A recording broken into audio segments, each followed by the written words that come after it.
નમસ્કાર, આપ જોઈ રહ્યા છો બી ઇન્ડિયા ન્યૂઝ ભરોસો ગુજરાતનો. ટુ ધ ટોપિક સાથે હું છું સિદ્ધિ. સ્ટેમ્પ ડ્યુટી એક્ટમાં ઐતિહાસિક સુધારા સાથે ગુજરાત રાજ્યમાં 10 એપ્રિલથી નવા નિયમો લાગુ થવા જઈ રહ્યા છે. પ્રજાલક્ષી દરોના ઘટાડા સાથે વહીવટી સુગમતા વધે અને તેના માટે આ સુધારેલી જોગવાઈઓ 10મી એપ્રિલ 2025 ગુરુવારથી અમલી થશે, જેમાં 1 કરોડ સુધીની લોન પર મહત્તમ 5000 સ્ટેમ્પ ડ્યુટી થશે. તો બિનખેતી સમયે ખેડૂતના 25 વર્ષનો જ રેકોર્ડ હવે ધ્યાન પર લેવાશે. સ્ટેમ્પ ડ્યુટી એક્ટમાં થયેલ સુધારાનો અમલ 10 એપ્રિલથી થવા જઈ રહ્યો છે, ત્યારે આ જોગવાઈઓ મુજબ વધારાની ડ્યુટી પણ લેવા પાત્ર થશે. ઉદ્યોગકારો તેમજ હાઉસિંગ લોન ધારકોને નાણાકીય બોજમાં ઘટાડો પણ થશે. ખેતી તથા બિનખેતી હેતુ માટે શરતફેર કરવા પ્રીમિયમમાંથી પણ હવે મુક્તિ મળશે. આવા ઘણા બધા મુદ્દાઓ છે.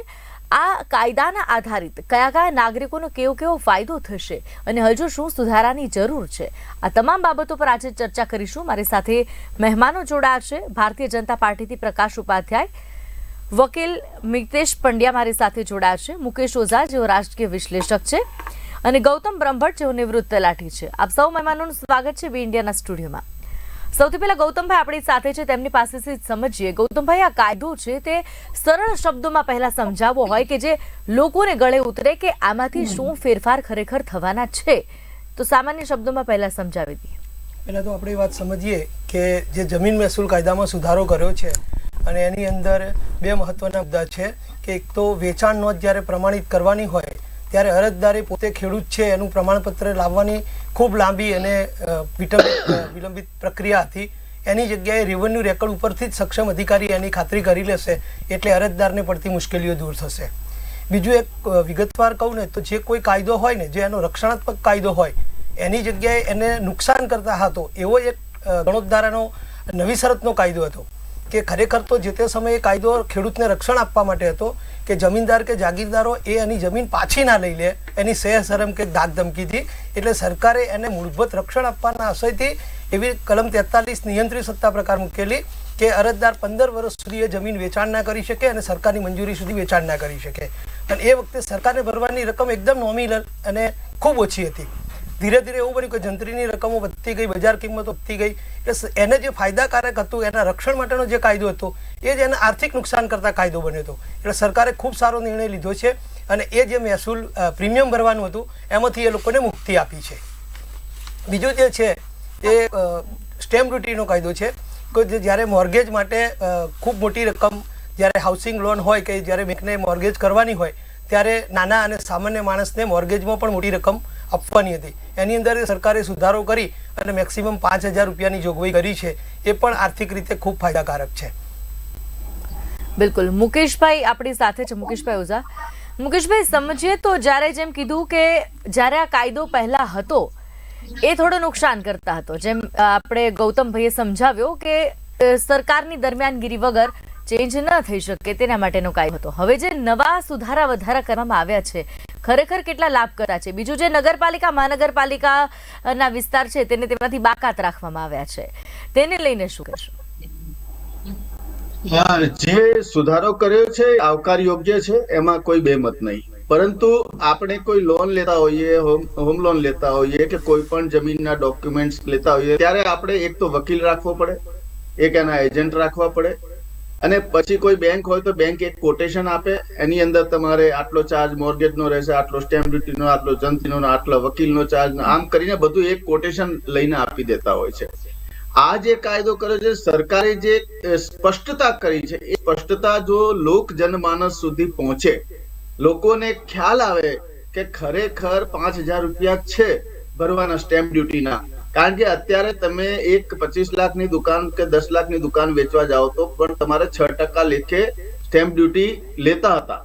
હવે જંત્રીના રેટ પ્રમાણે પણ લેતા હતા, જે પ્રમાણે જે વિસ્તારમાં જે રેટ, એટલે એ જલ્દી પબ્લિકને ખબર નથી કે વિસ્તાર વાઇઝ, એરિયા વાઇઝ, અસાન ધારા વાઇઝ, મોટા સિટીના મોટી બિલ્ડિંગ વાઇઝ, કોમર્શિયલ વાઇઝ એ ઘણા બધા કાયદા કાનૂન છે. પણ જયારે આ જે વસ્તુ લાગુ પડે છે એ જે જમીનના લે વેચ ધંધા કરતા હોય કે જે બિલ્ડિંગોના લે વેચના કામ કરતા હોય, રિયલ એસ્ટેટ માટે આ બધું એ લોકો ખરી રીતે એને સમજી શકે છે. પરંતુ એક આમ આદમી કે જેને મકાન લેવી છે કે નાની લોન લેવી છે, એને આ બધી જોગવાઈઓમાંથી એને રાહત મળી શકે છે. એ નિશ્ચિત છે કે એને રાહત અને ફાયદો થઈ શકે છે. પરંતુ આ વાત અમને કીધું કે 10મી એપ્રિલથી લાગુ થઈ જશે, તો 10મી એપ્રિલ પહેલા આનો પ્રચાર પ્રસાર પણ એટલો જ યોગ્ય છે. કારણ કે બીજા જે વડીલો પરજીત મિલકતની વાત કરવામાં આવી છે કે અવસાન પામેલી પુત્રીના વારસદારોના હક કમીના ડોક્યુમેન્ટ માત્ર 200 રૂપિયા જ વાપરીને કરી શકાય. આ એક યોગ્ય સારો નિર્ણય લેવામાં આવ્યો છે. અને આમાં બીજું મહત્વનું એ છે, જે મેં અત્યાર સુધી સાંભળ્યું છે, વાંચ્યું છે, કે જે ગીરોખત હોય છે, બેંકની લોન પૂરી થઈ ગયા હોય છે, ડોક્યુમેન્ટ આપતા નથી અને પછી જે બેંક ચાર્જીસ લેતી હોય છે, એ બેંકી ઉપર જો એ ન આપે તો એનો ચાર્જ વ્યક્તિએ નહીં પણ બેંકે આપવાનો. આ જે કાયદાનો સુધારો કર્યો છે એ ખૂબ જ મહત્વનો કાયદો કહી શકાય. તે જ રીતે સ્ટેમ્પ ડ્યુટી ચોરી જો તમને તંત્ર જો પકડે તેવા કિસ્સામાં માસિક 3% દરે અને મહત્તમ 6% સુધી દંડની રકમ પણ વસૂલ કરવામાં આવી છે. એટલે આ જે પણ સુધારો કર્યો છે એને હું પ્યુરિફિકેશન અને પરફેક્શન સાથે કહેવા માંગીશ કે એક સિસ્ટમ બનાવવામાં આવી છે ને એ સિસ્ટમથી સુધારા તરફ જઈ શકાય. કે બેફામ રીતે જે લૂંટ કરતા હોય અને બેફામ રીતે આંકડા બોલી જતા હોય અને એ બિચારો માણસ આપી દેતો હોય અને પછી એની એક કાર્ય આપણે એક દસ્તાવેજ કરાવવા જઈએ તો 5-7 ટાઈપની રસીદો બનતી હોય છે. એટલે એક કોમન કોટેશન લઈને કોમન રકમ લઈને લોકો ડીલ કરી લેતા હોય છે. તો એવાની અંદર આ પબ્લિકને જાણકારી થાય તો એમને વધુમાં વધુ ઘણો ફાયદો થઈ શકે છે. બેંકોની ઉઘાડી લૂંટ, જે પ્રાઇવેટ જે પૈસા ફેરફાર કરે છે અને જે 2 નંબરના પૈસાનો વ્યવહાર કરે છે, એના ઉપર આ જે કર્યું છે એ ચોખ્ખું મને આમાં દેખાયું છે. બાકી અસલ લેખ જે ઓરિજિનલ ડોક્યુમેન્ટની ગેરહાજરીમાં ઓછી સ્ટેમ્પ ડ્યુટી ભરપાઈ કરી હોય તેની નકલ પણ ડ્યુટી, એના ઉપર પણ ડ્યુટી વસૂલ કરી શકાશે. આ એક પણ મહત્વનો મુદ્દો આ એક્ટની અંદર જાણવામાં આવ્યો છે. એટલે મને ક્યાંક ને ક્યાંક આની અંદર લાગે છે, બાકી 10 કરોડની ઉપરની લોન લો તો તમને 8% અને 15% સુધી રકમ ચૂકવવી પડે છે. એટલે એ જે રકમ છે એ જે 10 કરોડ લેતો હોય તો એને એક ક્ષમતા છે એ પ્રમાણે કર્યું છે. એટલે પાછળના જે આંકડાઓ છે કે પાછળ જે પ્રમાણે જંત્રી લેતા હતા અને અત્યારે જે પ્રમાણે જંત્રી અને સ્ટેમ્પ ડ્યુટી લેતા હોય એ દરેક જગ્યાની અલગ અલગ છે. ખેડૂતની એને કરાવવાના, જે સ્ટેમ્પ બનાવવાના, એ બધાના ચાર્જ અલગ અલગ છે. પણ સરકારે આની અંદર સ્પષ્ટતા સાથે ચોખવટ કરીને જે દર નક્કી કરવામાં આવ્યા છે અને જે સિસ્ટમ અને જે જોગવાઈ નક્કી કરી છે કે દંડની પ્રણાલીની જોગવાઈ નક્કી કરી છે, તેનાથી ચોક્કસ આ ક્ષેત્રની અંદર, રિયલિટી ક્ષેત્રની અંદર અને મહેસૂલ ખાતાની આવકની અંદર પણ વધારો થશે એ પણ મને અહીંયા દેખાઈ રહ્યું છે. ક્યાંક વધુ રકમ પણ જઈ શકે છે એવી મને પણ લાગે છે. બાકી આ તો સ્ટેમ્પ ડ્યુટી તો 1958 થી બનેલી છે. એટલે આ જોગવાઈની અંદર વારે ઘડીએ આપણે સુધારા જોયા જ છીએ. અગાઉ આપણે 3 મહિના પહેલા જંત્રીના રેટની વાત હતી અને સરકારે એને પીછેહટ પણ કરવી પડી ને હજુ સુધી એની સ્પષ્ટતા દેખાઈ નથી. એટલે આવા નિયમો લાવી રહી છે, પરંતુ આ નિયમ જ્યારે સક્ષમતાપૂર્વક પબ્લિક પાસે પહોંચશે અને એની અસરકારકતા કેટલી છે એ આવનારો સમય આપણને ચોક્કસ દેખાડશે. બાકી આ 10મી એપ્રિલ ગુરુવારથી તો આ લાગુ થવા જઈ રહી છે. અને જે બીજી મહત્વની મને એક વાત લાગી હતી કે 1 કરોડ સુધીની જે તમે લોન લીધી હોય તો માત્ર તમારે 5000 રૂપિયા જ સ્ટેમ્પ ડ્યુટી ભરવાની આવે છે. આ સૌથી મોટામાં મોટો ફાયદો મને અહીંયા દેખાઈ રહ્યો છે. અને લોકોના જે અટકેલા છે કારણ કે મિલકત લઈ લેતા હોય છે પણ દસ્તાવેજ છે, સ્ટેમ્પ લેવામાં ખૂબ જ લેટ કરતા હોય છે. એટલે એ પૈસાની જે ખેંચ પડતી હોય છે એવા લોકો માટે થોડુંક આ ફાયદાકારક છે. એમને યોગ્ય રાહત મળી શકે એમ છે. અને સરકાર એવું કહે છે કે ભાઈ અમે જે પૈસા લઈએ છીએ સીધા આવે, ખાતામાં આવે. એટલે વચ્ચેના જે ઓફિસરો કે અધિકારીઓ જે પ્રમાણેની લૂંટ ચલાવતા હોય છે એની અંદર પણ કંટ્રોલ આવશે એવું મને અત્યાર સુધીની આ થોડીક જાણકારી મળી છે, એના ઉપરથી મને એવું લાગી રહ્યું છે. બાકી તો કાયદા સરકારનું કામ છે, કાયદો બનાવવાનું કામ છે, પરંતુ જે અમલમાં લાવવા માટે, પબ્લિક જાગૃતિ માટે, લોક જનમાનસ સુધી આ વાત પહોંચે અને આનો જે બેફામ ઉપયોગ ગેરકાનૂની તરીકે કરે છે એના માટે કડક સજાના ઉદાહરણ સાબિત કરે, એ લોકોને જેલમાં નાખે અને મહેસૂલ ખાતાની જે ભ્રષ્ટ નીતિ છે અને જે ભ્રષ્ટ અધિકારીઓ છે એના ઉપર કંટ્રોલ આવે, એવી જોગવાઈઓમાં પણ સંશોધન કરવાની જરૂર છે એવું પણ લાગી રહ્યું છે. એટલે ધીરે ધીરે હવે એવું કહેવાય છે કે તંત્ર પણ શુદ્ધિકરણ થવા જઈ રહ્યું છે અને આવી જો જોગવાઈઓ આવતી રહેશે તો પબ્લિકને રાહતના રૂપે પણ આપણે લઈ શકીશું. બિલકુલ, સરકાર સિસ્ટમ તો બનાવે, પણ એમ જેમ તમે કીધું એમ કે ખરા અર્થમાં લોકો સુધી પહોંચે અને તેની કેટલી અસરકારકતા થાય છે તે તો હવે જોવું રહ્યું. અને જેમ તમે જે લોનની વાત કરી એ પણ અહીંયા સરસ મુદ્દો છે કે નાના ઉદ્યોગકારો છે કે લોન ધારકો છે તેને ચોક્કસ ફાયદો થશે, કારણ કે 1 કરોડની લોન પર માત્ર 5,000ની હવે સ્ટેમ્પ ડ્યુટી છે ખરા અર્થમાં જો આ લાગુ થાય. મિતેશભાઈ, આપ અમારી વચ્ચે છો વકીલ તરીકે, તમારી સાથે એક આ પ્રશ્ન કરવા માંગીશ કે અનેક પ્રકારના કિસ્સા બનતા હોય છે, જેમાં એક મુદ્દો એવો પણ છે વડીલોપાર્જિત રકમમાં હક કમી કરવાના કિસ્સામાં પણ અર્થઘટનના પ્રશ્નો થતા હોય છે.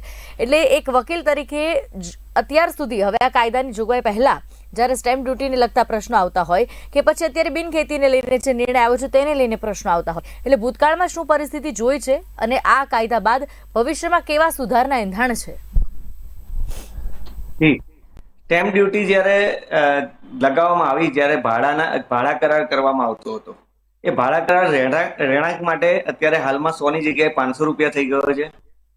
જ્યારે વાણિજ્યિક છે, એટલે કે વાણિજ્યિક ભાડા હેઠળ વાપરતું હોય તો એમાં 1000 રૂપિયાનો સ્ટેમ્પ લગાવવામાં આવે છે. બાકી જે વાહનો ઉપર જે દર લગાવતા હતા એ ઇલેક્ટ્રિક વાહનો હતા, એમાં 6%નો દર લગાવવામાં આવતો હતો, એની જગ્યાએ 1% કર્યો. લોનની ગીરોખત લોન હોય અથવા તો કોઈ ગીરોખત હોય, એમાં કોઈ વ્યક્તિ લોન લેવા જાય, ગીરોખત કરવા જાય ત્યારે એને 25,000 રૂપિયા પૈસા ભરવાના આવતા હતા. જેમ હમણાં કીધું હમણે કે ભાઈ 1 કરોડ સુધીમાં 25,000 હતા પહેલા, એની જગ્યાએ હાલ 5,000 કરવામાં આવ્યા છે. એટલે કે વ્યક્તિને એ 20,000ની બચત થાય છે. જે રકમ પહેલા ભરવી પડતી હતી તેનાથી હાલ તેને ઓછી ભરવી પડે છે. એમ વડીલોપાર્જિત જે વસ્તુ હતી, કોઈ મિલકત હતી, એ વડીલોપાર્જિત કોઈ મિલકત મેળવવામાં આવતી હતી ત્યારે એમાં 4.90% ટેક્સ ભરવામાં આવતો હતો. એની જગ્યાએ હાલ હવે 200 જ રૂપિયા ભરવાના સ્ટેમ્પ ડ્યુટી આવશે. આમ ઘણા બધા ફેરફાર થયા જેનાથી સામાન્ય વ્યક્તિને ફાયદો થાય તેમ છે. તેમજ પેસેન્જર વાહન હોય એમાં ડ્યુટી 8 થી 12% ભરવામાં આવતી હતી, એ બદલીને 6% કરવામાં આવી, જેથી ટ્રાન્સપોર્ટ વાહન જે ચાલક હોય એ લોકોને ફાયદો થવા માંડ્યો. તેવી જ રીતે ખેતી અને બિનખેતી વાળા જે મિલકતો છે તેના પણ જે સુધારા થયા છે તેનાથી ઘણો બધો ફાયદો થશે. પરંતુ એક ખાલી માત્ર ભાડે જે રાખનાર વ્યક્તિ છે, એ ભાડે ઘર કોણ રાખે કે જે વ્યક્તિ પૈસામાં બહુ સુખી ના હોય, એની પાસે બહુ પૈસા ના હોય, એવી વ્યક્તિ ભાડે રહેતી હોય છે. તો આવા વ્યક્તિને જ્યારે ભાડે ઘર રાખે છે ત્યારે જે ભાડે આપનાર વ્યક્તિ પોતે એવું કહેતો હોય છે કે ભાઈ તારે ઘર ભાડે રાખવાનું છે તો ભાડા કરાર તારે કરવો પડશે. તો જે વ્યક્તિ ઘર ભાડે રાખે છે એના માથે થોડોક બોજો વધશે, કારણ કે એના જે 100ની જગ્યાએ 500નો સ્ટેમ્પ લેવો પડે, 300ની જગ્યાએ 300નો સ્ટેમ્પ લાગતો હતો, એની જગ્યાએ 500નો લેવો પડશે. એટલે કે 500નો દર એને વધી ગયો છે, એટલે એ 200 રૂપિયાનો એના ઉપર બોજ વધી ગયો. બાકી બીજા બધા જ જે અત્યારે સ્ટેમ્પ ડ્યુટી પ્રમાણે જે કર્યા છે ફેરફાર, એ ખરેખર સારા છે અને લોકો માટે ખરેખર સુખદાયી છે. અને આવું જ જો સરકાર કરશે તો સામાન્ય વ્યક્તિ પણ એ આવી બાબતોમાંથી લોકોથી છેતરાતા બચશે અને એમને પૈસાની આવકમાં બચત થશે. બિલકુલ. પ્રકાશભાઈ આપણી વચ્ચે છે ભારતીય જનતા પાર્ટીથી. પ્રકાશભાઈ, પ્રશ્ન અહીંયા બે આવ્યા કે સિસ્ટમ તો ખૂબ સરસ બનાવી, પરંતુ આ જે કાયદામાં જે ફેરફાર તો કર્યા તે આવકાર્ય છે, પરંતુ તેની અસરકારકતા ખરેખર કેટલી લોકો સુધી આ કાયદો પહોંચે? કાયદા તો અનેક બને છે, પરંતુ જે માળખું કાયદાનું હોય છે તે સામાન્ય માણસ સમજે તેવી પદ્ધતિમાં લાવી અને લોકો સુધી પહોંચાડવાનું કામ કોનું? ખરેખર લાભ મળે છે કે નહીં તેની ખાતરી કરવાનું કામ કોનું? અને આ પ્રકારના કાયદાઓથી મહેસૂલ ખાતાનો જે ભ્રષ્ટાચાર છે તેમાં ઘટાડો થશે કે કેમ?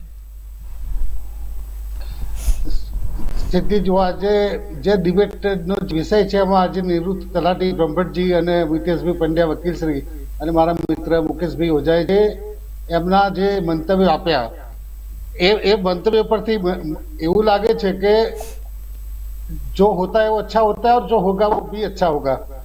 अरे केंद्र सरकाરમાં નરેન્દ્ર મોદીજીની સરકાર અને ભૂપેન્દ્ર પટેલની સરકાર જે અમારી ભારતીય જનતા પાર્ટીની છે એનો એક જ જટિલ જે જુદા કાયદાઓ હતા જેના લીધે પ્રજા પીસાતી હતી, એના સંશોધન કરતા જે સમુદ્ર મંથન કરીને જે અમૃત બહાર આવ્યું એના લીધે જે કાયદાથી જે ફાયદો થવાનો છે એ આમ જનતાને જ થવાનો છે. હવે તમે જુઓ કે અત્યાર સુધીમાં જે સ્ટેમ્પ ડ્યુટીની જે સ્ટેમ્પ ડ્યુટીના જે રૂપિયા હતા, મુકેશભાઈ અને વકીલ સાહેબ અને બ્રહ્મભટ્ટ સાહેબે પણ જણાવ્યું કે જે વિધવા બહેનોને કે જે સ્ટેમ્પ ડ્યુટીના જે પૈસા જે અગણિત હતા એના પર કાબુ લેવામાં આવ્યો છે અને એના લીધે જે આપણે ગુજરાતની પ્રજાને આપણે બિલ્ડરોને, ગ્રાહકોને અને ખેડૂતોને ત્રણેય જગ્યાએ અને સાથે સાથે ગુજરાત સરકારને પણ આમાં ફાયદો થશે. અને એમાં ગ્રામ્ય અને નગરપાલિકા, તમે જણાવ્યા પ્રમાણે ગ્રામ્ય અને નગરપાલિકા વિસ્તારમાં ખેતીની જમીનો માટે જે નવી અવિભાજ્ય કે પ્રતિબંધ સત્તા પ્રકારની જે જમીનો છે તે જૂની શરતમાં ગણાશે, તેમજ એને માટે કોઈ પણ પ્રકારનું પ્રીમિયમ ભરવાનું નથી. જે નવી શરત, જૂની શરતના જે જટિલ પ્રશ્નો હતા, નવી શરતમાંથી જૂની શરત કરવાના, એની જે પ્રક્રિયા જે હતી એમાં પણ આ ફાયદો થશે. અને આ નગરપાલિકામાં જે વિસ્તારમાં વિકાસની પ્રક્રિયા પણ ઝડપી બનશે અને મહેસૂલી સરળીકરણ પ્રક્રિયા, ઔદ્યોગિકરણ, વેપાર ધંધા, રોજગાર તેમજ એફોર્ડેબલ હાઉસિંગ સ્કીમોની પ્રક્રિયાને પણ વધુ વેગ મળશે, જેનાથી સર્વાંગી ગુજરાત રાજ્યને ફાયદો છે, ગુજરાત રાજ્યનો પણ વિકાસ છે. અગાઉ નગરપાલિકામાં વિસ્તારમાં ખેતી પ્રીમિયમ ભરવું હતું એ ભરવાનું હવે રહેતું નથી. એટલે આ નિર્ણય પણ સરકારનો બહુ સારો છે. હું ગુજરાત સરકારને પણ ભૂપેન્દ્રભાઈ પટેલ, કૃષિ મંત્રી શ્રી અને અમારા ઋષિકેશભાઈ પટેલ, જે સરકારના અધિકૃત પ્રવક્તાએ જે રજૂઆત કરી, એમને હું અભિનંદન અને ધન્યવાદ આપું છું. રાજ્ય સરકારે બહુ મોટી આવક જતી પણ કરી છે એમાં સિદ્ધિ, અને હવે ગ્રામ્ય નગરપાલિકા વિસ્તારમાં વસતા લોકો માટે પણ આમાં બહુ જ રાહત મળવા છે. અને આ ઠરાવની તારીખ ઉપર જણાવેલ નવી શરતો જે ઓટોમેટિકલી જૂની શરત જાહેર થશે, એ કેવળ સાંથણીની જમીનમાં જે 15 વર્ષ સમય મર્યાદા છે લાગુ રહેશે. એટલે આ જે અમારી જે નીતિ અને નિયતિ, એ બે જ વસ્તુ અમે આમ પ્રજાને માટે સૌનો સાથ, સૌનો વિકાસ અને સૌનો પ્રયાસ અને વિશ્વાસ ઉપર અમારી સરકાર કામ કરી રહી છે. બિલકુલ, વાત થઈ સ્ટેમ્પ ડ્યુટીની. આપણી વચ્ચે નિવૃત્ત તલાટી ગૌતમભાઈ છે. ગૌતમભાઈ, બીજો એક નિર્ણય એ પણ આવ્યો, બિનખેતીની જમીનને લઈને એક મહત્વનો નિર્ણય અને બીજો નવી જૂની શરતોની જમીનને નિર્ણય. એ બંને નિયમોમાં શું ફેરફાર થયા, કેટલો ફાયદો અને શું અત્યારે દેખાઈ રહી છે પરિસ્થિતિ? સામાન્ય રીતે અત્યારે લોકો નવી શરત, જૂની શરતમાં પ્રીમિયમનો ફાયદો એ દ્રષ્ટિએ જોઈ રહ્યા છે. હું મારા અનુભવ પ્રમાણે કહું કે પ્રીમિયમ કરતાં પણ મોટો ફાયદો એ છે કે આપણે ગુજરાતીમાં કહીએ કે ચીભડાના ચોરને ફાંસીની સજા. તો નવી શરતની જમીનમાં એવું થતું હતું કે ગામડાનો અભણ ખેડૂત એની શરતોની કોઈ નાની ભૂલ કરે તો એના માટે શ્રી સરકાર સુધી એ જમીન જતી રહેતી અને ખેડૂતને 84C શરત ભંગની કાર્યવાહીનો બહુ મોટો સામનો કરવો પડતો હતો. હવે આનાથી એવો ફાયદો થશે કે જે શરત ભંગના કેસો છે એ લાગુ નહીં પડે. એટલે ખેડૂતને જે શ્રી સરકાર થઈ જવાની જમીન છે કે નવી શરતની કોઈ શરતનો ભંગ થાય છે એ પ્રશ્ન નહીં રહે. મારે આ માધ્યમથી એ કહેવું છે, અને પ્રકાશજી સાહેબ જ્યારે અહીંયા ઉપસ્થિત છે, તો સરકારે આમાં એક જોગવાઈ રાખી છે કે આગળના જે શરત ભંગના કાયદા છે, શરત ભંગના કેસો છે, એ ચાલુ રાખવામાં આવે છે. જો એમાં પણ એ કેસો પણ જો બંધ કરવાનો નિર્ણય લીધો હોત તો બહુ મહત્વનું અને અગત્યની બાબત ગણી શકાત. બીજી વાત એ છે કે મેં અગાઉ કહ્યું હતું એમ કે આ જે જૂની શરત, નવી શરતનો જે કાયદો હતો એ ખરેખર તો ખેડૂતને પ્રોટેક્શન આપવા માટેનો કાયદો હતો કે ખેડૂતની જમીન પાછી ના જતી રહે, કે કોઈ છીનવાઈ ના જાય, અને એની જગ્યાએ એની ઉપર બહુ આર્થિક ભારણ આવતું હતું. એટલે આ જે નિર્ણય લેવાયો છે એનાથી મોટો ફાયદો આર્થિક તો થયો જ છે, પણ સાથે સાથે શરત ભંગનો જે સહન કરવાનું આવતું હતું અને એ મોટી પ્રક્રિયામાંથી પસાર થવું પડતું હતું, એ ખેડૂતો માટે પણ ખૂબ સારી બાબત છે. બીજું એક સુધારો એ કર્યો છે કે 25 વર્ષનું રેકોર્ડ જોવાનું. તો સન્માનીય વકીલ સાહેબે પણ અહીંયા ઉપસ્થિત છે. તો કોઈ પણ હુકમ થયો હોય અથવા તો કોઈ નિર્ણય થયો હોય તો અરજદારને એની ઉપર અપીલ કરવી હોય તો એની સમય મર્યાદા હોય. અને હાઈકોર્ટ અને સુપ્રીમ કોર્ટે સુઓ મોટો માટે પણ કેટલાય જજમેન્ટ આપેલા કે ભાઈ 3 વર્ષથી વધારતો સમય ના જ હોય કે એને સુઓ મોટો કરીને રિવ્યુમાં લેવા માટે. તો પછી જ્યારે એને કરવાનું હોય ત્યારે 70 વર્ષ કે 80 વર્ષનું રેકોર્ડ જોવાનો કોઈ મતલબ નહોતો. એ કાયદાકીય રીતે પણ યોગ્ય નહોતું અને નૈતિક રીતે પણ યોગ્ય નહોતું. એટલે સરકારે આજે છેલ્લા 25 વર્ષનો જ રેકોર્ડ જોવાનો જે નિર્ણય લીધો એ એકદમ સારો છે અને નૈતિક રીતે અને કાયદાકીય રીતે પણ યોગ્ય છે. બિલકુલ. મુકેશભાઈ, અહીંયા એક પ્રશ્ન એ પણ આવ્યો, જેમણે કીધું કે જૂનો જે શરત ભંગનો કાયદો હતો ક્યાંક ને ક્યાંક ખેડૂતોને ફાયદો થતો હતો, પરંતુ બોજો પણ વધતો હતો. એટલે દરેક કાયદાના બે પાસા હોય, એક સારો હોય અને એક એનું નુકસાન પણ હોય. અત્યારે જે ફેરફાર થયા છે બંને કાયદામાં, સ્ટેમ્પ ડ્યુટીમાં, બિનખેતીને લઈને, જૂની નવી શરતોને લઈને, ક્યાં ક્યાં આમાં ખામી દેખાઈ રહી છે કે કોઈ એવા મુદ્દા ખરા કે જેમાં ફાયદો નથી દેખાઈ રહ્યો?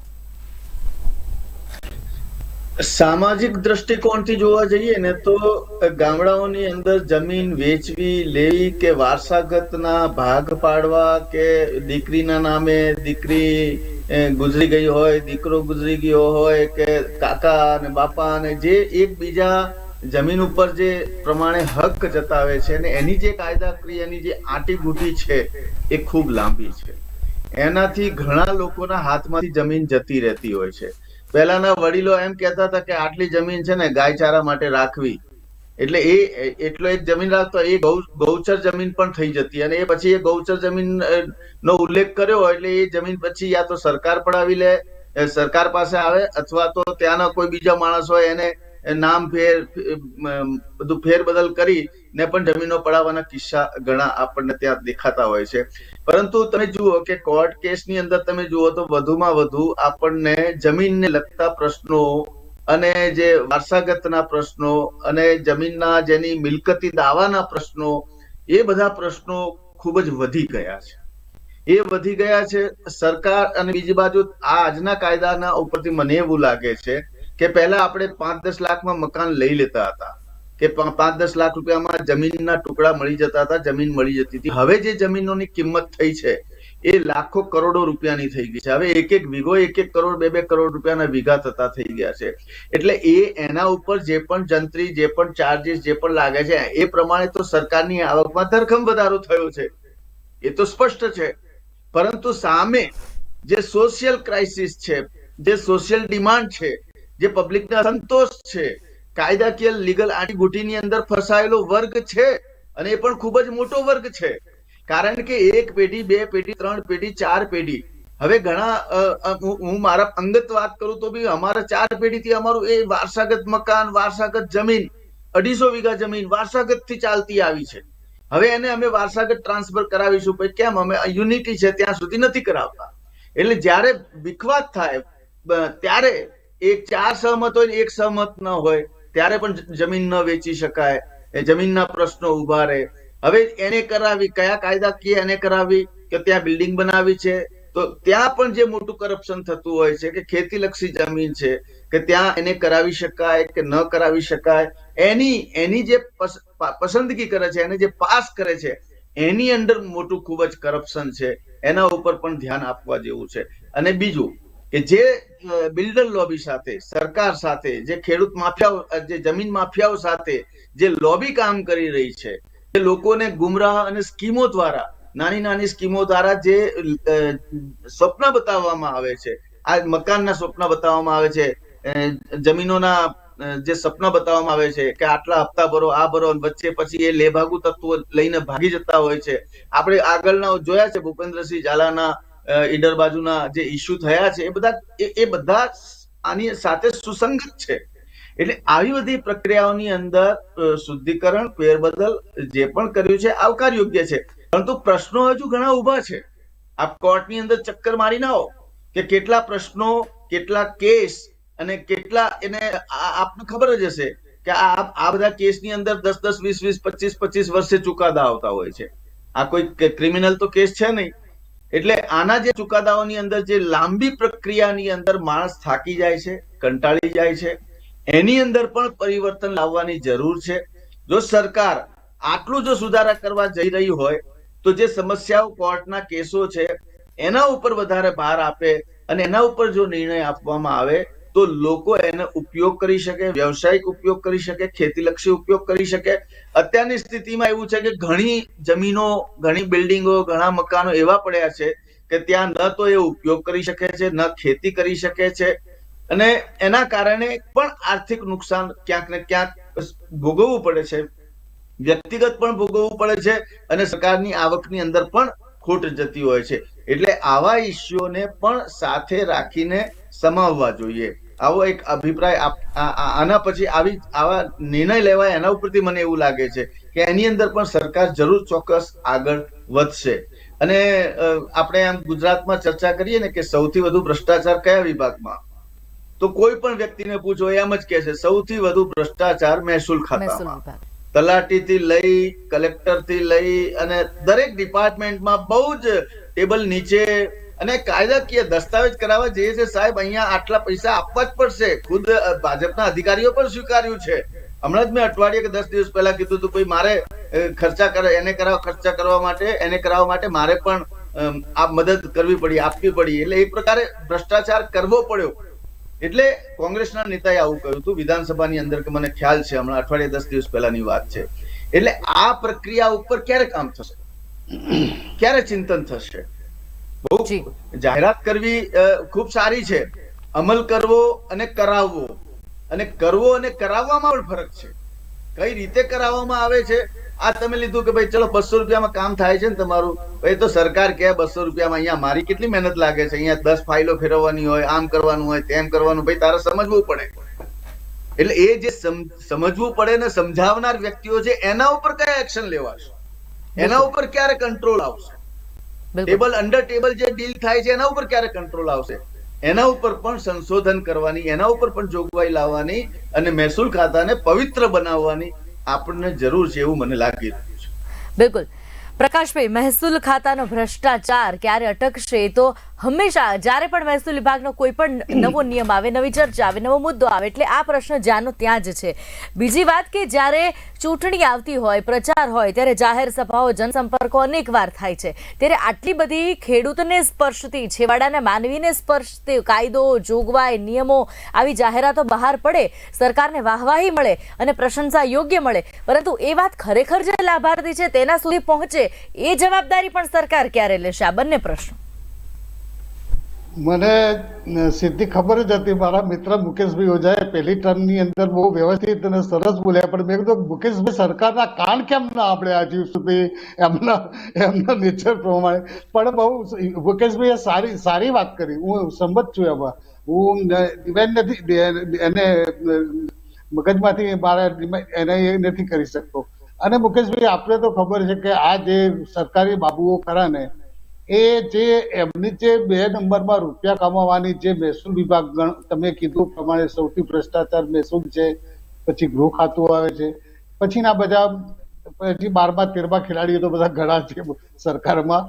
પરંતુ આ જે ભ્રષ્ટાચારની તમે વાત કરી, તો જ્યારે પણ આની લાંચ રૂશ્વત વિભાગ તરફથી કે કઈ તરફથી કંઈક લેતી દેતી થતી હોય છે એમના સરકારી બાબુઓના ઘરે, કે ત્રીજી જગ્યાએ કે ચોથી જગ્યાએ બોલાવીને જે હોય છે, તરત એના પર એક્શન લેવાય છે. અને એની સાથે ને સાથે એના ત્યાં ઘરમાં એના સગા સંબંધીઓ ત્યાં રેડ પડતી હોય છે. 5 લાખથી માંડીને 5 કરોડ કે 2 કરોડ જે પણ ઝડપાય એને બધું ભોગવવું પડે છે. અને સમાજમાં અને રાજ્યમાં અને એના મિત્ર મંડળમાં પણ એને નામોશી વેઠવવી પડતી હોય છે. એટલે હું તો તમારા માધ્યમથી સીધી આ તમારા બુલેટિન B24/7 થી હું સરકારી બાબુઓને પણ વિનંતી કરું છું કે આપણી જે સરકાર આટલી અમારી ભાજપની સરકાર, ભૂપેન્દ્રભાઈ દાદાની સરકાર આટલા જો નિયમો હળવા કરીને આમ જનતા માટે કામ કરતા હોય, તો તમારે પણ આમાં સાથ સહકાર આપી અને 2 નંબરના રૂપિયાની ઘેલછાને લાલચ રાખતા નહીં. જો ઝડપાઈ જશો તો આ સરકારે નહીં છોડે અને ઇન્કમ ટેક્સે નહીં છોડે, અને તમારે તમારી જાતને બદનામ કરવી પડશે અમુક લાલચોના લીધે. એના લીધે તમારા ઘરે છોકરા પણ ગોળા પાકશે. હું તો એટલે સુધી કહું છું. એટલે ભ્રષ્ટાચારનો જે પ્રશ્ન ખરો ને મુકેશભાઈ, તમારી વાત સાચી છે, હું માનું છું, પણ અમે જે ઝીરો ટોલરન્સ ભ્રષ્ટાચાર રૂપે ભારતીય જનતા પાર્ટીની અમારી કેન્દ્ર સરકાર હોય કે આ સરકાર હોય, અને હું તો કહું છું કે રૂપિયા તમે એને નહીં મુકેશભાઈ, હું શું કહું છું, તમે એને અંડર ટેબલ એમને શું કામ તમે રૂપિયા આપો છો? આપો તો પછી પકડાઈ દો ને એને, એટલે એને ખબર પડે. અને એના લીધે એ સર્કલમાં કે તાલુકામાં કે એટલા એરિયામાં બીજા પણ પૈસા લેતા તો થોડા 400 મહિના વિચાર કરે કે સાલી મારી પણ આ દશા કેમ નહીં આવે. અમારી જે સરકાર જે ભ્રષ્ટાચાર, જે અમે ભ્રષ્ટાચાર, ભય ભૂખ અને ભ્રષ્ટાચારથી અમે 1995 થી સરકારમાં છીએ મુકેશભાઈ. તો હું તો મુકેશભાઈ એકલાને નહીં, દરેક જમીનના ખાતેદારોને કે કોઈ પણ વિભાગમાં હોય, રેવન્યુમાં કે ગ્રુપમાં રૂપિયા લેવાની વાત કરતો તો એને પંપાડીને રૂપિયા લેવાની પહેલા એનો પહેલો હપ્તો લો, બીજા હપ્તે એને પકડાઈ દો, તો એમને પણ એ થાય. મારે પણ વેઠવું પડ્યું હતું પહેલા, અમે પણ વેઠતા હતા એ જમાનામાં. પણ હવે આ સરકારની અંદર કશું નહીં ચાલે સિદ્ધિબેન. અને હું તો ભારતીય જનતા પાર્ટીની સરકાર છે ભૂપેન્દ્ર દાદાની, અને જો આટલા એક કર્મનિષ્ઠ અને માયાળુ મુખ્યમંત્રી મળ્યા છે આપણને ભારતીય જનતા પાર્ટીમાં, નરેન્દ્ર મોદી સાહેબ, અમિત શાહજી જેવા કેન્દ્રમાં આપણા નેતાઓ છે, વડાપ્રધાન, ગૃહમંત્રી, તો આપણે તો ભ્રષ્ટાચાર માટે તો નરેન્દ્ર મોદી સાહેબ જે ભ્રષ્ટાચારમાં તમે જોતા હતા, વકફ બોર્ડ કેમ એમને કરી નાખ્યું, વકફ બોર્ડમાં સંશોધન કેમ લાવવું પડ્યું કે જેટલા વકફ બોર્ડમાં જે માલે તુજારો હતા, જે એમના મુસ્લિમ આગેવાનો એ જ રૂપિયા કમીને એ વકફ બોર્ડની જમીનો વેચી મારી અને મોલ બનાવ્યા અને હોટલો, 5 સ્ટાર હોટલો બનાવડાવીને ટોકનના રૂપિયા લઈને, એ બધું મગજમાં હતું સાહેબના, મોદી સાહેબના. એટલે તો આ બધા પગલાં કેમ લેવામાં આવે છે? અને જે પણ કેન્દ્ર સરકારો કે ગુજરાતની અંદર કેન્દ્ર સરકારમાં જે પણ જૂના નિયમો હતા, 370ની કલમ હોય કે ટ્રિપલ તલાકની હોય કે સીએની હોય કે છેલ્લે વકફ બોર્ડની હોય, એ બધી કાઢવાની જવાબદારી તો મોદી સાહેબના માથે જ આવી અને એમણે પાર પાડીને બતાવી. તમારી વાતનો જવાબ લઈએ તે પહેલા જે પ્રમાણે આપણે મહેસૂલ ખાતાના ભ્રષ્ટાચારની વાત અહીંયા નીકળી અને આ કાયદાને લઈને જ્યારે વાત નીકળી, મારી સાથે નિવૃત્ત તલાટી છે, તેમની પાસેથી હું વાસ્તવિક પરિસ્થિતિ જાણવા માંગીશ. તલાટી સાહેબે નોકરી કરી ચૂક્યા છે એટલે એમને ખબર હશે. મેં 38 વર્ષની નોકરી કર્યા બાદ હવે બોલે તો વાંધો નહીં. હું સામાન્ય રીતે એક વસ્તુમાં કહું, આનું સરળ સોલ્યુશન કહું કે કાયદો છે ને એ 2+2 = 4 એટલો સરળ હોવો જોઈએ. કાયદાનું અર્થઘટન છે ને એ દરેક વ્યક્તિ દ્વારા અલગ અલગ મૂલ્યાંકન થાય અને કાયદાનું અર્થઘટન થાય અને એમ જ ભ્રષ્ટાચારને પ્રોત્સાહન મળે છે. કાયદો એટલો સરળ હોવો જોઈએ કે સામાન્ય વ્યક્તિ પણ સમજી શકે, અરજદાર પણ સમજી શકે કે મારો આ હક છે, આ કામ થઈ શકે, કાયદાકીય રીતે છે, આમાં કોઈ કાયદાની ગૂંચ નથી. એટલે સરકારે પહેલું તો એ પ્રધાન આપવું જોઈએ કે જે કંઈ કાયદાઓ છે ને એકદમ સરળ ભાષામાં સામાન્ય વ્યક્તિ સમજી શકે એટલા સરળ હોવા જોઈએ. એના અર્થઘટન માટે કોઈ એના નિષ્ણાત માટે જવું પડે, કોઈ વકીલ જોડે જવું પડે કે કોઈ સલાહકાર પાસે જઈને કે કાયદો શું કહેવા માંગે છે એ સમજવું પડે. આ બધી પ્રથા જ્યાં સુધી હશે ત્યાં સુધી એનો દુરુપયોગ થવાની શક્યતા રહેલી છે. એટલે મારી દ્રષ્ટિએ તો એ છે કે પહેલું તો કાયદાનું સરળીકરણ કરવું જોઈએ કે જે સામાન્ય વ્યક્તિ પણ કાયદો સમજી શકે અને એ એનો હક શું છે. જેમ મેં કહ્યું એમ કે કેટલાક કાયદા જે અપીલ કરવી હોય તો એને સમય મર્યાદા હતી અને રેવન્યુ મહેસૂલ અધિકારી જ્યારે એને એમાં મૂકવેલું હોય તો એ 40 વર્ષ, 50 વર્ષ કે 60 વર્ષનું રેકોર્ડ જોતા અને પછી એની અંદરથી કંઈક ભાઈ આ નુકસાન કરતા છે અથવા કાયદાકીય નથી આવા પ્રશ્નો ઉપસ્થિત થતા. તો ખરેખર જે પ્રમાણે 25 વર્ષનું રેકોર્ડ જોયું એ પ્રમાણે મૂલ્યાંકન થયું છે અને એનાથી લોકોને વધારે સરળતા રહેશે. એટલે મારી દ્રષ્ટિએ તો જે કંઈ કાયદાઓ છે એ લોકો સામાન્ય રીતે સમજી શકે એવી સરળ ભાષામાં હોવા જોઈએ અને એનું અર્થઘટન કોઈ પણ કલેક્ટરશ્રી, કોઈ પણ મામલતદારશ્રી કે કોઈ પણ નાયબ મામલતદારશ્રી કે કોઈ પણ તલાટીશ્રી એનું અર્થઘટન કરે તો એક જ સરખું આવે એટલો સરળ કાયદો હોવો જોઈએ જેથી અરજદારોને મુશ્કેલી પણ ઘટશે અને કહેવાતો ભ્રષ્ટાચાર પણ ઘટશે. બિલકુલ. એક જે આપણે વાત કરી કે 25 વર્ષનો જ રેકોર્ડ અહીંયા આવશે, 1952ની બદલે 1995ના રેકોર્ડ હવે જોવામાં આવશે, તેની વાત કરી ગૌતમભાઈ. તેનાથી શું ફાયદો થશે ખેડૂતોને? મેં હાલ જ કહ્યું એમ કે પહેલાં શું હોય કે કોઈને પોતાના હક માટે જો અપીલ કરવી હોય તો એને સમય મર્યાદા નડે કે ભાઈ આ તમારી નોંધ સામે કે તમારા હુકમ સામે તમે સમય મર્યાદામાં અપીલ કરી નથી. સુપ્રીમ કોર્ટે અને હાઈકોર્ટે પણ એવા જજમેન્ટ આપેલા જ છે કે ભાઈ સુઓ મોટોના અધિકારો પણ 3 વર્ષના જ હોય. તો પછી તમે 50 કે 60 વર્ષનું રેકોર્ડ જોવાનો અર્થ શું? એ માત્ર અરજદારને કે જે લાભાર્થી છે એને નુકસાન કરતો કાયદો હતો કે જેનાથી કંઈ એની 60 વર્ષનું રેકોર્ડ જોવે તો ક્યાંક ના ક્યાંક એમાંથી રેવન્યુ ઓથોરિટી અથવા તો સક્ષમ અધિકારી કે કોઈ એવું નોંધ હોય કે જે એને નુકસાન કરતા હોય એને હાઇલાઇટ્સ કરી અને એની માંગણી નામંજૂર કરવામાં આવે કે એને નુકસાન કરતા હુકમ થાય. એટલે એની જગ્યાએ માત્ર 25 વર્ષનું જ રેકોર્ડ જોવાનું એ નૈતિક રીતે પણ યોગ્ય છે અને કાયદાકીય પણ રીતે યોગ્ય છે. મુકેશભાઈ, મારે તલાટી સાહેબને એક પ્રશ્ન પૂછવો છે જી કે એક જમીન છે, હવે એની અમારી 4 પેઢીની જમીનમાં નામો છે. હવે અમે એ જમીનને નામે કરાવવા જઈએ છીએ કે ભાઈ હવે એમાં અમે 18 જણના તો એ કરાયા બાના પેલા શું કહેવાય સ્ટેમ્પ પેપર ઉપર.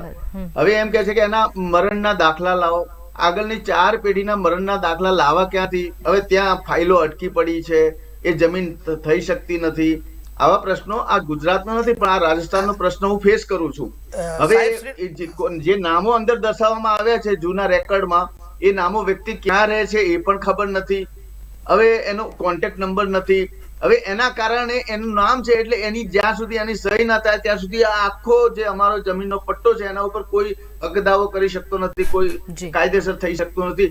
આવી પ્રક્રિયાની અંદર આપનું શું મહત્વનું છે, આપનું શું કહેવું છે, અને કઈ પ્રક્રિયાની અંદર આવી અને સરળીકરણ બનાવવી જોઈએ, આના માટે સાહેબ, મારે પણ જાણવું છે આપના તરફથી. સાહેબ, આપનો પ્રશ્ન ખૂબ યોગ્ય છે અને આ તમારા જેવો જ અનુભવ મેં પણ કરેલો છે. હવે હું એનું ઉદાહરણ આપું કે સામાન્ય રીતે કોઈના ઉપર ક્રિમિનલ કેસ ચાલતો હોય સિવિલ કોર્ટની અંદર અને માત્ર તલાટી લેટર પેડ ઉપર લખીને આપે કે આ ભાઈ આશરે 5 વર્ષ પહેલા મરણ પામેલા છે, તો કોર્ટ એના ઉપરનો ક્રિમિનલ કેસ ફાઇલ કરી દે, કોર્ટ સ્વીકારી લે કે ભાઈ મરી ગયા છે, બરોબર છે.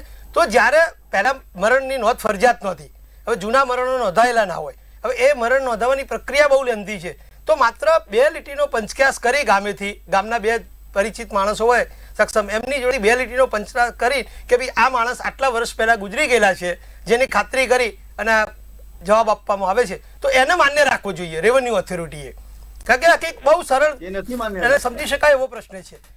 કારણ કે મરણનો દાખલો પહેલાના જમાનામાં જન્મની કે મરણની કોઈ નોંધ થતી જ નહીં. દાખલા તરીકે તમે પૂછો તો સ્કૂલમાં 1/6/64, 1/6/88, 1/6/85 આવી રીતે જન્મ તારીખ લખવામાં આવતી અને એ પ્રમાણે અત્યારે ઘણા બધા કર્મચારીઓ આપણે જોઈએ જૂન મહિનામાં નિવૃત્ત થાય છે ખોટી જન્મ તારીખો ઉપર.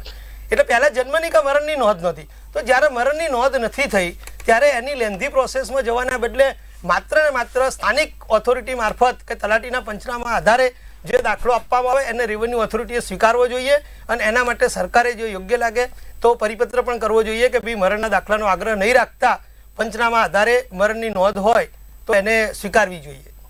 બિલકુલ પ્રકાશભાઈ, ફરી દરેક વાતનું ચર્ચાનો પ્રશ્ન ત્યાં જ આવે છે કે જે જટિલ પ્રક્રિયા છે તેનું સરળીકરણ થાય, કાયદાનું સરળીકરણ થાય. આ બધી જ કોઈ પણ રેવન્યુ વિભાગ હોય કે કોઈ પણ વિભાગ હોય, અત્યારે જે પ્રશ્ન મુકેશભાઈએ કર્યો એ લગભગ દર 10માંથી 2 નાગરિકનો પ્રશ્ન હશે, જેમની પણ જૂની જમીનો હશે, વડીલો પારજી જમીનો, એ બધાનો આ જ પ્રશ્ન હશે. એટલે કે ગુજરાતના ઓલમોસ્ટ દરેક પરિવારનો આ પ્રશ્ન હશે. તો હવે સરળીકરણ કરવાની જવાબદારી તો સરકારની જ છે. આના મુદ્દે પણ ક્યારે વિચારણા? સિદ્ધિ, તમારો પ્રશ્ન અને આપણે મુકેશભાઈનો અને રાવજી આપણે બ્રહ્મભટ્ટ સાહેબનો પણ પ્રશ્ન બરોબર છે. હવેના નિયમ બધા ફેરફારોમાં એવા થઈ ગયા કે હવે તમારો જન્મ, કોઈ પણ બાળકનો જન્મ હવે હોસ્પિટલમાં થાય તો હોસ્પિટલ વાળાની જવાબદારી છે કે 24 કલાકની અંદર જન્મનો દાખલો એમણે જે તે સરકારી કચેરીની અંદર નગરપાલિકા હોય કે પંચાયત હોય કે મહાનગરપાલિકા, ત્યાં એમણે એન્ટ્રી કરાવવી જ પડે 24 કલાકની અંદર. એ રીતે પણ મરણના દાખલાની પણ એન્ટ્રી કરાવવી પડે. કારણ કે તમે જુઓ, મોદી સાહેબે હમણાં જ કહ્યું હતું કે 10 કરોડ લોકો જે હયાત નહોતા એમના માટે પણ એ લોકો મફતની બધું સ્કીમો સરકારની એમના નામે લેવાતી હતી. એટલે એ બધા જટિલ, જે તમે જટિલ કહો છો એ ભારત માટે, ગુજરાત માટે, એ માટે સરળીકરણ કરવા માટે, જે જટિલ પ્રશ્નોને સરળીકરણ કરવા માટે અને એના થકી જે ભ્રષ્ટાચારો થતા હતા. જન્મના દાખલા તો સાહેબે કીધું પ્રમાણે બધા 1/6 પહેલા ધોરણમાં દાખલ કરે એટલે કોઈ તારીખ એ જમાનામાં કોઈ તારીખ નહોતું વર્ષો પહેલા, બરોબર. એટલે એક 70-80 વર્ષ પહેલા એટલે બધા 1/6 ચાલુ કર્યું હતું.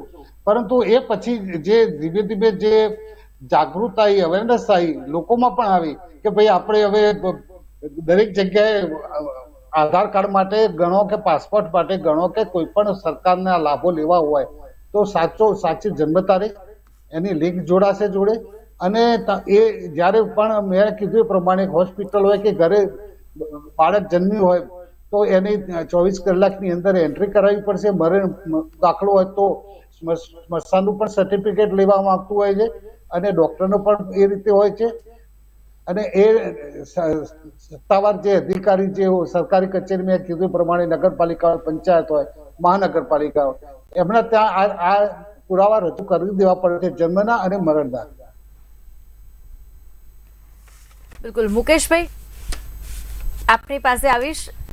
જે વાત એમણે કરી સ્વાભાવિક છે કે પ્રવક્તા છે, ખાતરી તો ન લઈ શકે કે સરકાર આગામી સમયમાં આ ભ્રષ્ટાચાર અટકાવવા મુદ્દે કે સરળીકરણ મુદ્દે કે કેવા પ્રકારના પગલાં લેશે. પરંતુ સમગ્ર ચર્ચાનો અર્થ એ જ છે કે આજે આપણે એક લોકો સુધી પહોંચાડવાનો પ્રયાસ કર્યો કે આ કાયદો સિદ્ધિ એવું એ નથી કહેતો. અને હું એમ નથી કહેતો કે સરકારને મારે એ કરવું પડે.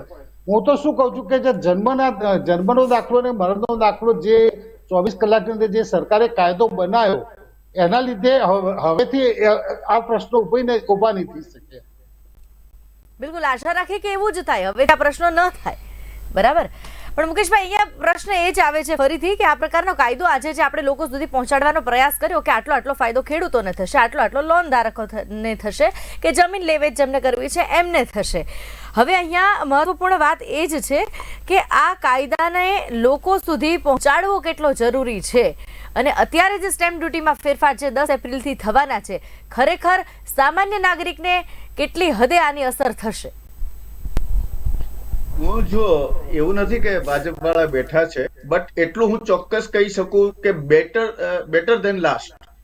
જે પ્રક્રિયાઓ પહેલા જે આંટીઘૂંટી હતી એનાથી ઘણું ધીરે ધીરે સરળીકરણ થઈ રહ્યું છે. જેમ ડાયરેક્ટ ખાતામાં પૈસા આવતા ગયા છે, જેમ ટેકનોલોજી આવતી જાય છે એમ સરકારને પણ અરીસો સામે દેખાય છે, સામે ચિત્ર સ્પષ્ટ દેખાય છે. એટલે સીધું આમ ખિસ્સામાંથી પૈસા કાઢી એવા જે એક આજથી 30-40 વર્ષ પહેલા થતું હતું એ લોકોને ખબર નથી ને ભ્રષ્ટાચાર થઈ જતા હતા. પણ આજે એ પ્રકારના ભ્રષ્ટાચાર શક્ય નથી અને લોકો જાગૃત થઈ ચુક્યા છે, લોકો ઇનોવેટિવ થઈ ચુક્યા છે. આજનો યુવા સમજતો થયો છે. આજે ગામડે યુવા જાય તો બેટા મને આ કાગળનું સમજાવો છે, તું વધારે ભણેલો છે, એટલે એને સલાહ આપતો થઈ ગયો છે. એટલે એવું નથી.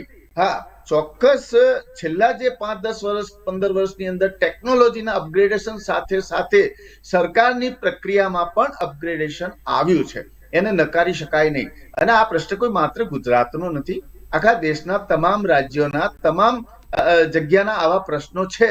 હા, રાજ્યની પોતાની સ્થિતિ અનુસાર, પોતાની ભૌગોલિક સ્થિતિ અનુસાર અને લોકોની આવકની અનુસાર એ લોકો સ્ટેમ્પ ડ્યુટી, ટેક્સેશન, ઓક્ટ્રોય કે જે પણ મિલકત વેરો, મ્યુનિસિપાલિટી ટેક્સ આ તે બધું ચૂકવતા હોય છે. પરંતુ જ્યારે એક સમય એવો હતો કે જ્યારે 60 કરોડની વસ્તી હતી, દેશ વિશાળ હતો, 60 કરોડની વસ્તીથી જ્યારે ભારત આઝાદ થયો ત્યારે સ્વતંત્ર રીતે આટલા વિખવાદ નતા, આટલા જમીનોના ભાગ નતા. એટલે એક પુરખાઓથી ચાલતી આવતી જમીન હતી, ત્યાં સુધી ત્યાં વધારે ખેતી થતી હતી. હવે ચિંતા એ વાતની થઈ ગઈ છે કે ખેતી ઘટી રહી છે, ખેતીની જે જગ્યા છે એ ઘટી રહી છે. એટલે એ વિવાદોના વંટોળમાં પડતર જમીનો, ગૌચર જમીનો અને એ પ્રકારની જમીનોનું કદ વધી રહ્યું છે. એની ચિંતા કરવી જોઈએ. અને વાત ભ્રષ્ટાચારની રહી તો જે પ્રમાણે કેન્દ્ર સરકાર અને રાજ્ય સરકાર સતત પ્રયત્નશીલ રહી છે આ બાબતને શુદ્ધિકરણ કરવામાં, આપણે એને આવકારીએ છીએ. અને વાત ભ્રષ્ટાચારની કરી તો અમારા જેવા તો લોકો ભ્રષ્ટાચારની કોઈ વાત કરે તો એને તો પહેલા સમજાવી દઈએ ઈશારામાં, અને ન સમજે તો અમે કાયદાનું પાલન કરવા માંગીએ જ છીએ.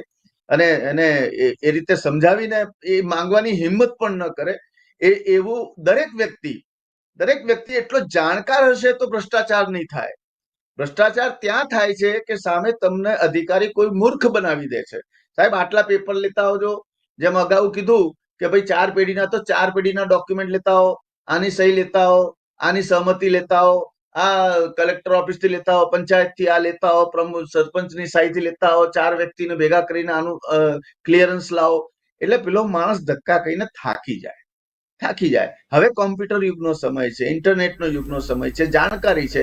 પરંતુ મારે ઉપાધ્યાય સાહેબ બેઠા છે અને એટલું કહેવું છે કે જે પ્રમાણે કોવિડ આવ્યો અને દરેકના ફોનની અંદર તમે કોવિડનો એપ મૂકી દીધો કે ભાઈ દરેકની એપ તમને ખબર રહેશે, તો શા માટે સરકાર એક પ્રયત્ન એવો ન કરે કે ફરજિયાતપણે ગુજરાતમાં રહેતા વ્યક્તિના મોબાઈલમાં એક ગુજરાત સરકારની એપ કમ્પલસરી હોવી જોઈએ, એનું અપડેટ મળવું જોઈએ. જે પણ કાયદા હોય એની અંદર ડિટેલમાં હોય, જે પણ વિગત હોય, એ જે પણ સરકાર યોજનાઓ બનાવે છે, ગ્રામલક્ષી યોજનાઓ, મહિલાલક્ષી, શિક્ષણલક્ષી, એ તમામ યોજનાઓની માહિતી મળે, શું નિયમોમાં ફેરફાર થયા છે. એવું જો એક એપ તમે કોવિડ સમયે તો તમે બધાને કમ્પલસરી કરાવ્યું, તો આવું એક એપ જો ગુજરાત સરકાર તરફથી કમ્પલસરી જો કરવામાં આવે તો મારું માનવું છે કે કરપ્શનની અંદર 90 થી 99% સુધી ઘટાડો થઈ શકે એમ છે. કારણ કે લોકોને મેસેજ આવતા જશે, અપડેટ આવતા જશે, લોકોને અવેરનેસ આવતી જશે. બિલકુલ. એ અવેરનેસના કારણે જાગૃતિ આવે અને જાગૃતિના કારણે જ ભ્રષ્ટાચાર ઓછો થાય એવા તથ્ય સાથે સરકારે કામ કરવું જોઈએ એવો મારો અભિપ્રાય છે. બિલકુલ, નાગરિક જાગૃત હશે ત્યારે જ આ બધું કરપ્શન છે તે અટકશે. આપણી પાસે તમે વાત કરી 30-40 વર્ષ પહેલાની પ્રક્રિયાની, એટલે નિવૃત્ત તલાટી છે જ આપણી વચ્ચે ગૌતમભાઈ, જેમણે બંને સરકારોમાં કામ કર્યું છે. એમની પાસેથી જ આપણે આ વાતને સમજીએ કે ખરેખર 30-40 વર્ષ પહેલાની પરિસ્થિતિ શું હતી અને અત્યારની પરિસ્થિતિ શું છે. રાજકીય વિશ્લેષકને પૂછાય, બે સરકારમાં તમને કઈ અનુકૂળ આવી? મને બધી સરકારો અનુકૂળ આવી. બહુ પ્રામાણિકતાથી ને નૈતિકતાથી જોબ કરી છે. કોઈ રાજકીય વિશ્લેષકને પૂછાય એવો પ્રશ્ન પૂછ્યો છે. સામાન્ય રીતે કોઈ પણ સરકાર હોય એનો મૂળભૂત આશય શું હોય કે લોકોને સારી રીતે સુખાકારી મળે, એમના પ્રશ્નોનું સારી રીતે નિરાકરણ થાય, અને એના માટે જેમ જેમ અનુભવ થતો જાય, જેમ જેમ વહીવટ થતો હોય, એમાંથી રિવ્યૂ આવે, લોકોને થતા મુશ્કેલી હોય, પ્રશ્નો હોય, એ સરકાર સુધી પહોંચે. એટલે સરકાર એમાં કાળક્રમે સુધારા વધારા કરતી હોય કે વધારે સારી સવલત કઈ રીતે આપી શકાય, કાયદાની કઈ રીતે, ગૃહનો પ્રશ્ન હોય કે મહેસૂલનો પ્રશ્ન હોય, પંચાયતનો કોઈ પણ વિભાગનો પ્રશ્ન હોય, લોકોને સારામાં સારી સુખાકારી મળે અને સરળ રીતે એ રહી શકે અને કાયદા એમને વધારે અનુકૂળ પડે, એ રીતના કાળક્રમે દરેક સરકારો સુધારા કરતી હોય છે. એ જ પ્રમાણે એ વહીવટી પ્રક્રિયાનો ભાગ છે. એમાં કોઈ પણ સરકાર હોય એને એ કરવાનું જ હોય. દાખલા તરીકે હું એક ઉદાહરણ આપું કે જમીન મહેસૂલ વિગોટી જે લેવાતી, બરોબર છે, તો એ વખતે એવું હતું કે ભાઈ વિગોટી પહેલાના જમાનામાં જ્યારે વિગોટીનો રૂપિયો હતો એ બહુ મોટો હતો, એટલે સરકારને બહુ મોટી આવક હતી. પછી વર્ષ મને યાદ નથી, પણ આત્મારામભાઈ પટેલ જ્યારે મહેસૂલ મંત્રી હતા ત્યારે એમને એવું નક્કી કર્યું કે ભાઈ આ જમીન મહેસૂલ રદ કરી દેવું જોઈએ. સરકારને એવી કોઈ મોટી આવક નથી અને એની વસૂલાત કરવાની જે પ્રક્રિયા છે એ બહુ લેન્ધી છે ને એનો ખર્ચ વધારે આવે છે. હવે તમે જોજો ક્યાંક ક્ષતિ રહી જાય છે. સૌથી વધારે આવક મહેસૂલ ખાતાની છે. નહીં સર, સૌથી વધારે જમીન મહેસૂલની વાત, વિગોટીની વાત છે, જે વેરો ભરે છે ને એની વાત છે. હું જમીન મહેસૂલનો જે વેરો ભરાય છે ને ખેડૂત જોડેથી, એ નોમિનલ રકમ 5 રૂપિયા કે 7 રૂપિયા જેવી રકમ છે. એટલે એ વખતે એવું લાગ્યું કે ભાઈ આ 5-7 રૂપિયા જેવી રકમ લેવું જરૂરી નથી.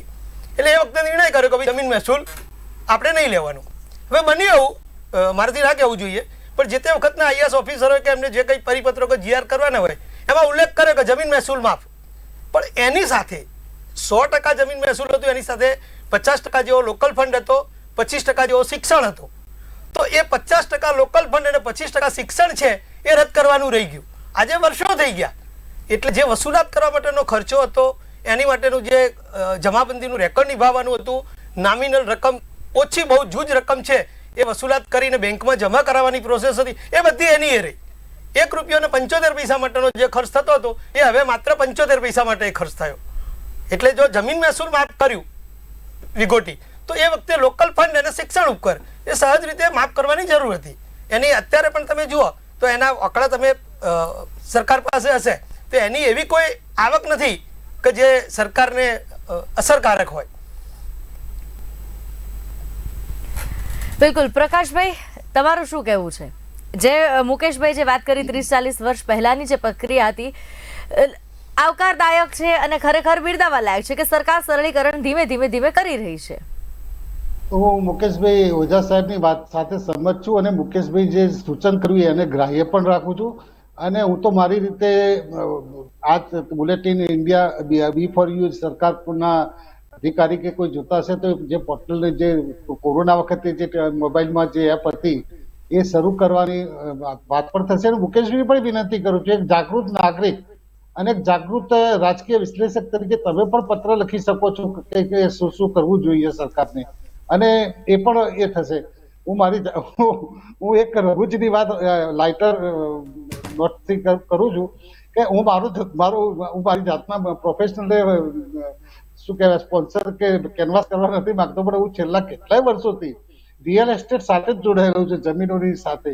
અને મુકેશભાઈ ઘણી વખત એવું થાય છે કે જમીન વેચનાર અને લેનારની વચ્ચે હું હજુ કહું ચલો સાક્ષીમાં સહી કરવા મારે આવવું પડશે, તો કે તમારે આવવાની જરૂર નથી, અમે અમારી રીતે કરાવી લઈશું. પણ પછી મને કેમ ખબર પડવા માંડી કે મને કેમ લઈ જવા નથી માંગતા આ લોકો. એટલે આવું બધું ઘણું હોતું હોય છે. એ બધું એની સાથે આવું અત્યારે એક ખાલી વાત જ કરું છું.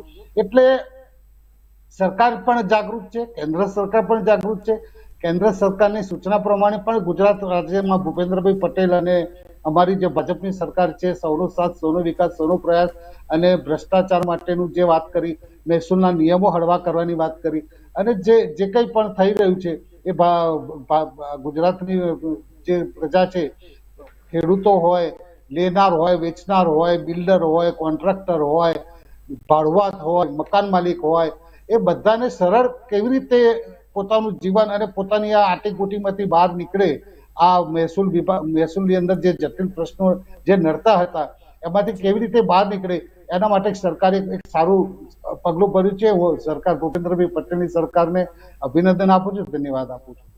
બિલકુલ, આપ સૌ મહેમાનો અમારી સાથે જોડાયા તે બદલ ખૂબ ખૂબ આભાર. તો સ્ટેમ્પ ડ્યુટી એક્ટમાં જે ઐતિહાસિક સુધારાઓ કરવામાં આવ્યા છે, મહેસૂલમાં મહાફેરફાર કરવામાં આવ્યા છે, પરંતુ પ્રશ્ન અહીંયા એ જ છે કે આ તમામ કાયદાઓમાં ફેરફાર ચોક્કસ થાય છે, આવકાર્ય છે, સરકાર વિચારી રહી છે, ફેરફાર કરી રહી છે, અમલીકરણ કરાવી રહી છે, પરંતુ ખરેખર જે લાભાર્થી છે, જે છેવાડાનો ખેડૂત છે, છેવાડાનો માણસ છે કે જેને આ કાયદો સ્પર્શે છે, તેમના સુધી ખરેખર આ વાત પહોંચે, આ ફાયદાની વાત પહોંચે અને ખરેખર સાચા અર્થમાં કાયદાનું અમલીકરણ થાય તેની જવાબદારી પણ સરકાર લે. ચર્ચામાં અત્યારે આટલું જ. ફરી મળીશું. રજા આપશો. નમસ્કાર.